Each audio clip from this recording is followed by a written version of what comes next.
কিসের দাবিতে ধর্নায় বসছো? আমাকে আমার বর বিয়ে করে 2 বছর সংসার করার পর এখানে মামা বাড়িতে এসে আছে। আমি আমার বরকে চাই। কতদিন ধরে বিচ্ছেদ? আগেও একবার এরকম চলে আসছিল, 4 মাস আসে এখানে ছিল, এই যে আবার এপ্রিলের 5 তারিখে চলে আসছে এখানে। কেন বিচ্ছেদ হতে হলো?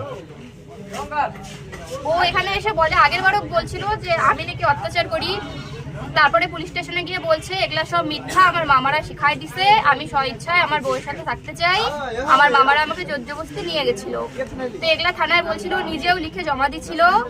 তো এখন আবার এগুলাই বলে আমি নাকি অত্যাচার করি। কতদিন আগে বিয়ে হয়েছিল? বিয়ে আমাদের আগস্টের 9 তারিখ 2022।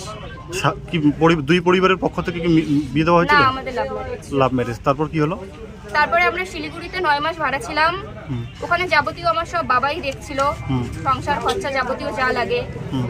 তারপরে হচ্ছে আমরা ওখান থেকে ধূপগুড়িতে আসলাম। ধূপগুড়িতে আসার পর কয়েকদিন থাকার পর বাবা ঘর